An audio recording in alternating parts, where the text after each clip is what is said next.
ഗാംഗുലി എവിടെയാ? സ്വദേശം എവിടെയാണ്? എന്റെ വീട് ആലപ്പുഴയാണ്. ആലപ്പുഴ. എന്ത് ചെയ്യുന്നു? ഞാൻ കൊച്ചിയിലൊരു കമ്പനി സെയിൽസിൽ വർക്ക് ചെയ്യണം. അപ്പൊ എന്തായാലും പെർഫോമൻസിലേക്ക് കടക്കാം അല്ലെ? All the best Ganguly. Hi, എൻ്റെ പേര് ഗാംഗുലി എന്നാണ്. അപ്പം നമ്മൾ ആദ്യമായിട്ടാണല്ലോ കാണുന്നത്, അതുകൊണ്ട് ഞാൻ എന്നെപ്പറ്റി തന്നെ പറയാമെന്ന് വിചാരിച്ചു. അപ്പോൾ എന്നെപ്പറ്റി പറയുമ്പോൾ ഞാനത് എൻ്റെ വീട്ടുകാരെ പറ്റി പറയാം. ഇന്ത്യൻ ഗേറ്റിൽ നിന്നാണ് ആരംഭിക്കുന്നതെന്ന് വിശ്വസിക്കുന്ന ഒരു അമ്മയാണ് എനിക്കുള്ളത്. അതുപോലെ തന്നെ രാഹുൽ ഗാന്ധിജിയുടെ കൊച്ചുമനായോട് മാത്രം ഇപ്പോഴും കോൺഗ്രസിൽ അടിയുറച്ച് വിശ്വസിക്കുന്ന ഒരു അമ്മൂമ്മയാണ് എനിക്കുള്ളത്. അതുപോലെ തന്നെ അച്ഛൻ ലക്ഷങ്ങൾ കൊണ്ട് കളിക്കുന്ന ഒരു വ്യക്തിയാണ്. അതായത് അച്ഛൻ 3 മണിക്ക് മുമ്പാണെങ്കിൽ ലുല്ലുമാളിൽ വരെ വില പറയും, ഇങ്ങോട്ട് തന്നേറി ചേട്ടാ ഞാൻ എടുത്തോളാം എന്ന് പറയും. ഉച്ചക്ക് 3 മണിക്ക് ശേഷം ലോട്ടറി റിസൾട്ട് വന്ന അച്ഛൻ ലുല്ലുമാളിൽ സൈഡിലൊരു ചായക്കടയിൽ നിന്ന് ചായ കുടിച്ചിട്ട് വീട്ടിലായിട്ട് പോരാനാണ് പതിവ്. അതുപോലെ തന്നെ അനിയനുണ്ട്. ഈ കുളിക്കാൻ ഒട്ടും താല്പര്യമില്ലെങ്കിലും പൂർവീര് വെള്ളം കണ്ടുപിടിച്ചുകൊണ്ട് മാത്രം കുളിക്കുന്ന ഒരു വ്യക്തിയാണ് അവൻ.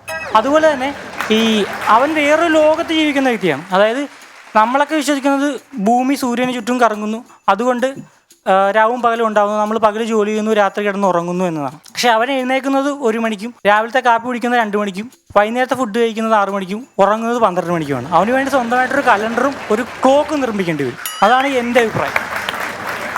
പിന്നെ എനിക്കുള്ളത് ചക്കത്തിരി കൊണ്ട് ഓലപ്പടക്കം കത്തിച്ചിട്ട് ചക്കത്തിരി എറിഞ്ഞു കളയുന്ന ഒരു കൂട്ടുകാരൻ. ഈ ഒരു സാഹചര്യത്തിൽ നിന്ന് വന്നതുകൊണ്ട് തന്നെ ഞാൻ ഇതിലും വലിയ തോൽവിയായിട്ടാണ് വന്നത്. എക്സ്പെക്റ്റ് ചെയ്യാമല്ലോ. അതായത് തോൽവിയുടെ ഒരു പര്യായപദമായി നിങ്ങൾക്ക് എന്നെ പറയാം. അതായത് ഇപ്പം ഞാനൊരു കല്ലെടുത്തിട്ട് അപ്പുറത്തെ വീട്ടിലെ മാങ്ങ എറിയുകയാണെങ്കിൽ അത് ഉറപ്പായിട്ട് അപ്പുറത്തെ കണ്ണാടി കൊണ്ടിരിക്കും. അതായത് ലാലേട്ടൻ, നമ്മുടെ മോഹൻലാൽ പണ്ട് സിനിമയിൽ ഇങ്ങനെ തീപ്പട്ടി ഇങ്ങനെ എറിഞ്ഞ് കത്തിക്കും. ഞാൻ അങ്ങനെ എറിഞ്ഞ് കത്തിച്ചപ്പോണ്ടല്ലോ അമ്മച്ചിമ്മയുടെ ചകിരി നിന്നങ്ങ് കത്തി. ഇനി നിങ്ങൾക്ക് മനസ്സിലായില്ലെങ്കിൽ നല്ലൊരു ഉദാഹരണം ഞാൻ പറയാം. അതായത് നമ്മൾ അമ്പലത്തിലൊക്കെ അന്നദാനത്തിന് നിൽക്കുമല്ലോ ക്യൂ ആയിട്ട്. അങ്ങനെ അന്നദാനത്തിന് നിൽക്കുമ്പോൾ ചില വ്യക്തികൾ ഫ്രണ്ടിൽ ചെല്ലുമ്പോൾ ഒന്നെങ്കിൽ ചോറ് തീർന്നു പോകും, അല്ലെങ്കിൽ പ്ലേറ്റ് തീർന്നു പോകും. ആ വ്യക്തിയാണ് ഞാൻ. കറക്റ്റ്, സ്വന്തം അനുഭവമാണത്. അതുപോലെ തന്നെ എനിക്ക് കൊച്ചിലോട്ട് പറക്കണമെന്ന് ഭയങ്കര ആഗ്രഹമായിരുന്നു. പറക്കണം. അങ്ങനെ ഞാനൊരു ദിവസം TV കണ്ടപ്പോഴാണ് ചൂയിങ്കത്തിൻ്റെ പരസ്യം. ഒരു കൊച്ചു ചൂയിങ്കം വായിട്ട് വീർപ്പിക്കുന്നു, അവിടെ പോകുന്നു, ഇവിടെ വരുന്നു. അപ്പോൾ അടുത്ത് കൊള്ളാമല്ലോ. നടന്ന് പഞ്ചസാര മേടിക്കാൻ കടയിൽ പോവുക, കടയിൽ നിന്ന് ചൂയിങ്കം വാങ്ങുക, ചൂയിങ്കം വീർപ്പിച്ച് പറപ്പിച്ച് തിരിച്ച് വീട്ടിൽ വരിക. അന്ന് വീട്ടിൽ പഞ്ചസാര ഉണ്ടായിരുന്നു. എന്നിട്ട് ഞാൻ അമ്മയുടെ കാല് പിടിച്ച് കരഞ്ഞിട്ട് പഞ്ചസാര മേടിക്കാൻ കടയിൽ പോയി. പഞ്ചസാരയും മേടിച്ച് 2 ചൂയിങ്കം മേടിച്ച് വായിലിട്ടിട്ട് ഞാൻ കിടന്നും മലന്നും ഒക്കെ ഇരുന്ന് വീർപ്പിച്ച് നോക്കി. പറക്കാൻ പറ്റില്ല. തിരിച്ച് ഞാൻ നടന്ന് വീട്ടിലേക്ക് വേണ്ടിയിട്ട് വന്നു. പച്ചമുളക് മേടിക്കാൻ തന്ന പൈസക്ക് ഞാൻ ചൂയിങ്കം മേടിച്ച് നിന്ന് പറഞ്ഞ് അമ്മ താടിക്കൊരു തട്ട് തട്ടി. ആ തട്ടും കൊണ്ട് TV കണ്ടുകൊണ്ടിരുന്നപ്പോഴാണ് ഞാനൊരു സാധനം കാണുന്നത്, പാരച്യൂട്ട്. പിന്നെ ഒന്നും ചിന്തിച്ചില്ല. വീട്ടിലെ ബെഡ്ഷീറ്റ് എടുത്ത് കഴിച്ചട്ടി നേരെ ടെറസിൻ്റെ മേളിൽ കയറി താഴത്തേക്ക് ഒറ്റച്ചാട്ടം. ബെഡ്ഷീറ്റ് കെട്ടിക്കൊണ്ടൊരു ഉപകാരമുണ്ട്. കാരണം ആ ബെഡ്ഷീറ്റ് തന്നെ എന്നെ പൊതിഞ്ഞ് ആശുപത്രി അവർക്ക് കൊണ്ടുപോകാൻ പറ്റി. ഇതാണ് എന്നെ പറ്റി പറയാനുള്ളത്. പിന്നെ എൻ്റെ നാടിനെ പറ്റിയാണ് ഇനി ഞാൻ പറയുന്നത്. വെള്ളത്തിലും കരയിലും ജീവിക്കുന്ന ജീവിയാണ് തവള. തവളയും ഞങ്ങൾ കുട്ടനാട്ടുകാരുമായിട്ട് ഒരു ബന്ധമുണ്ട്. അതായത് കുട്ടനാട്ടിൽ 6 മാസം വെള്ളമാണെങ്കിൽ 6 മാസം കരയായിരിക്കും. അതായത് കാഞ്ചന മൊയ്തീനാണ് എന്ന് പറയുന്ന പോലെ തന്നെ കേരളത്തിലെ എവിടെ മഴ പെയ്താലും അതൊഴുകി കുട്ടനാട്ടിലേക്ക് തന്നെ വരും. എൻ്റെ പൊന്നെ ചേട്ടാ, നോക്കിയും കണ്ടും കിടന്നില്ലല്ലോ ഉറങ്ങില്ലാണ്ടല്ലോ, വായിൽ കരിമീൻ വന്ന് കയറുമ്പോഴേക്കും നമുക്കറിയാൻ പറ്റണം. അതാണ് ഞങ്ങളുടെ കുട്ടനാട്ടുകാരുടെ അവസ്ഥ. അപ്പോൾ അതുപോലെ തന്നെ കുട്ടനാട്ടിൽ ഒരു സന്തോഷമെന്ന് വെച്ചാൽ ചുറ്റിനും വെള്ളമാണെങ്കിലും ഉണ്ടല്ലോ, ഇച്ചിരി വെള്ളം കുടിക്കണമെങ്കിൽ നമ്മൾ ജപ്പാൻ്റെ അടിയിലേക്ക് എഞ്ചണം. അതാണ് കുട്ടനാട്ടിലെ അവസ്ഥ. അതുപോലെ തന്നെ പകൽ വള്ളം കളിയും രാത്രി അതിലും വലിയ വെള്ളം കളി നടക്കുന്ന ഒരു സ്ഥലമാണ് ആലപ്പുഴ. അതുപോലെ തന്നെ ഈ വള്ളം കളി കഴിയുമ്പോൾ ചേട്ടന്മാർ തുഴഞ്ഞു പോകും, വെള്ളം കളി കഴിയുമ്പോൾ അവർ ഇഴഞ്ഞു പോകും. അതാണ് അതിൻ്റെ പ്രത്യേകത. ഇപ്പം കൊറോണ ആയതുകൊണ്ട് വള്ളം കളിയില്ല, അതുകൊണ്ട് എല്ലാവരും വെള്ളം കളി കോൺസെൻട്രേറ്റഡ് ആണ്. അവരിനി നാളെ കൊറോണ മാർക്ക് ചെയ്യുമ്പോൾ ഇവർ ഈ വെള്ളം കളി നിർത്തിയിട്ട് വള്ളം കളി തുടങ്ങുമെന്ന് എനിക്കൊരിക്കലും തോന്നുന്നില്ല കേട്ടോ. അതുപോലെ തന്നെ ഈ കടലിൽ കൊണ്ട് ഓടിക്കേണ്ട കപ്പൽ ഞങ്ങൾ റോട്ടിൽ കൂടെ ഓടിക്കും. അത് ലോറിക്ക് കെട്ടി വലിച്ച് എടപ്പള്ളി വരെ ഞങ്ങൾ ബ്ലോക്കാക്കും, ഇടുക്കിയിലെ കറണ്ട് വരെ കളയും. എന്നിട്ട് ഈ റോഡ് മൊത്തം കെട്ടി വലിച്ചുകൊണ്ടിരുന്ന കപ്പലുണ്ടല്ലോ, ഞങ്ങൾ ബീച്ചിൻ്റെ സൈഡിൽ കൊണ്ട് വെക്കും കപ്പലിന് നാണിക്കാൻ വേണ്ടി. കടലിറക്കത്തില്ല, ബീച്ചിൻ്റെ സൈഡിൽ. എന്നിട്ട് ഈ കാക്കത്തൂറി ഫോട്ടോ എടുത്തിട്ട് ഞങ്ങൾ കപ്പലിനെ ഇങ്ങനെ മൃഗീയമായി ദ്രോഹിക്കും, മാനസികമായി. അതാണ് ഞങ്ങളുടെ ആലപ്പുഴക്കാർ. ഞങ്ങളുടെ ആലപ്പുഴ അത്ര മോശമൊന്നുമല്ല. ആലപ്പുഴയിൽ എല്ലാം ഉണ്ട്. ആലപ്പുഴയിൽ ബീച്ചുണ്ട്, ഈ വലിയ വലിയ ബിൽഡിങ്സ് ഉണ്ട്, മാളുണ്ട്, ഹോസ്പിറ്റലുണ്ട്, എല്ലാം ഉണ്ട്. മൂത്രം വയ്ക്കാൻ ഒരു സ്ഥലം ഒഴികെ ബാക്കി എല്ലാം ഉണ്ട്. അതുപോലെ തന്നെ ഏറ്റവും കൂടുതൽ ആഘോഷങ്ങൾ നടക്കുന്ന ഒരു സ്ഥലമാണ് ആലപ്പുഴ. അതുപോലെ തന്നെ ഏറ്റവും കൂടുതൽ ഉദ്ഘാടനങ്ങൾ നടക്കും.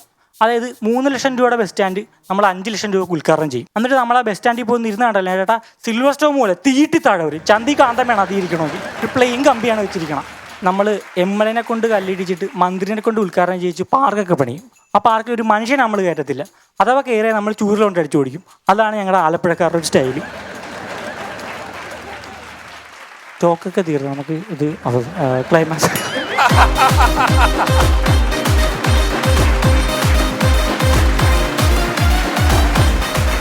ഗാംഗുലി നല്ല പെർഫോമൻസ് ആയിരുന്നു. Thank you. തുടക്കം തന്നെ ഇഷ്ടമായി. ലൈക്ക് സെൽഫ് ട്രോളിങ് നല്ലൊരു ആറ്റിറ്റ്യൂഡാണ് അത്. നമുക്ക് വിഷമം സങ്കടമൊന്നും വരത്തില്ല സ്വന്തമായിട്ട് നമ്മൾ കളിയാക്കിച്ചിരിക്കുമ്പോഴത്തേക്കും. എന്തായാലും എനിക്ക് ഇഷ്ടപ്പെട്ട പെർഫോമൻസ്. ഇനി ചേട്ടന്മാരോട് ചോദിക്കാം. ചേട്ടാ ഇഷ്ടപ്പെട്ടു, നന്നായിട്ടാ. നമ്മളിപ്പോ ഇപ്പോഴത്തെ കാലത്ത് പേടിക്കുക, മറ്റൊരാളെ നമ്മൾ കളിയാക്കിയ വളരെയധികം പേടിക്കും. സോഷ്യൽ മീഡിയയിൽ നമ്മളെ പൊങ്കാലിട്ട് കൊല്ലും, ബോഡി ഷേമിംഗ് എന്നൊക്കെ പറഞ്ഞു. ഇത് സ്വയം നമ്മളെ കളിയാക്കി കഴിഞ്ഞിട്ട് ഇവരാര് ചീത്ത പറയും. അപ്പൊ അതുകൊണ്ട് അത് നല്ലൊരു അറ്റംപ്റ്റ് ആയിരുന്നു. അതുപോലെ തന്നെ പറഞ്ഞ ഹ്യൂമറൊക്കെ നന്നായിട്ടുണ്ടായിരുന്നു, ഗംഭീരമായിട്ടുണ്ടായിരുന്നു. നല്ല ബെഹാട്ടായിട്ട് പഠിച്ച് ഫുള്ള് കൊണ്ടുവന്ന് ക്ലൈമാക്സ് മനോഹരം. രമേശ് ചേട്ടാ നല്ല രസമായിരുന്നു. നിങ്ങൾ ലാസ്റ്റ് ഒരു പോക്കറ്റിൽ നിന്ന് ഒരു കാർഡ് എടുത്തിട്ട് സ്റ്റോക്ക് തീർന്നെന്ന് പറഞ്ഞെടുത്ത് എന്റെ പിടുത്തം കൊണ്ട് വിട്ടുപോയി. ഞാൻ ചിരിച്ചു പോയി അവിടെ. ഈ സ്റ്റോക്ക് തന്നെ നിങ്ങൾക്ക് എനിക്ക് തോന്നുന്നു അതിന് 2 മിനിറ്റ് മുമ്പേ തീർന്നായിരുന്നു. ബാക്കി ഔട്ട് ഓഫ് സ്റ്റോക്ക് ഓടിയതാണ് നിങ്ങൾ 2 മിനിറ്റ്. എന്നിട്ട് നിങ്ങൾ അതെടുത്ത് അത് സംബന്ധിച്ച് നല്ല രസമുണ്ടായിരുന്നു. പിന്നെ പറഞ്ഞത് ആലപ്പുഴയും കുട്ടനാടിനെ കുറിച്ചൊക്കെയാണ്. ഒരുപാട് പ്രത്യേകതകളുള്ള, അറിയാലോ ആലപ്പുഴ ഏറ്റവും കൂടുതൽ സൈക്കിളുള്ള ജില്ല. കാരണം അവിടെ കയറ്റമില്ല, ലൂണാറിന്റെ ചെരുപ്പും പ്ലെയിൻ ആയിട്ടുള്ള സ്ഥലമാണ്. കയറ്റങ്ങളില്ല, കയറ്റിറങ്ങളില്ല. ആലപ്പുഴയിൽ പരന്ന് കിടക്കുന്ന സ്ഥലമുണ്ട്. സൈക്കിൾ മേടി നമ്മൾ ഈ കയറ്റം വരുന്നതുകൊണ്ടാണല്ലോ സൈക്കിൾ കിട്ടാൻ പറ്റാത്ത എല്ലായിടത്തും. ഏറ്റവും കൂടുതൽ സൈക്കിളുള്ള സ്ഥലമാണ്. പിന്നെ സമുദ്രനിരപ്പിന് താഴെ കൃഷി ചെയ്യുന്ന ലോകത്തിലെ തന്നെ 1-2 സ്ഥലങ്ങൾ നെതർലാൻഡ് ആണ് ഒന്ന്. അത് കഴിഞ്ഞാലുള്ളത് നമ്മുടെ ആലപ്പുഴ കുട്ടനാടാണ് എന്നുള്ളത് ഒരു വലിയ കാര്യമാണ്.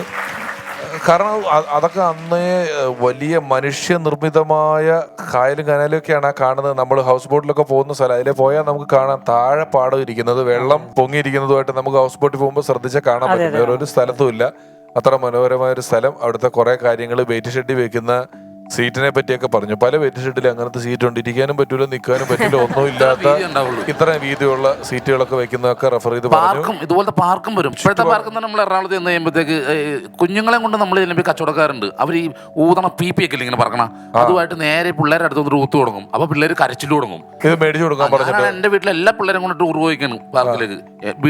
നെല്ലിക്ക കൊട്ട ചൊരിഞ്ഞ പോലെ പിള്ളേര് അങ്ങനെ കൊണ്ടുവന്ന് പാർക്കിന്റെ ഭാഗത്ത് ഈ ചെക്കൻ വന്നിട്ട് ഊതിയപ്പോ ഞാൻ പിള്ളേരോട് കൈയടിക്കാൻ പറഞ്ഞു. ഈ പുള്ളി നടുക്കുന്ന പിള്ളേർ വട്ടം കൂടി ഒന്ന് കൈയടിച്ചു. പുള്ളി ഊതി അവസാനം കുറഞ്ഞു അതിന്റെ പൊക്കം കുറച്ച് അത് പാർക്കിനെ വെച്ചത് അങ്ങനെയുണ്ട്. ഗംഭീര പ്രകടനമായിരുന്നു കേട്ടോ. നല്ല കമന്റ്സ് ആണ് ഗാംഗിലേക്ക് കിട്ടിയത്. അപ്പൊ നല്ല പെർഫോമൻസ് ആയിരുന്നു. അപ്പൊ കാണാം, വീണ്ടും കാണാം.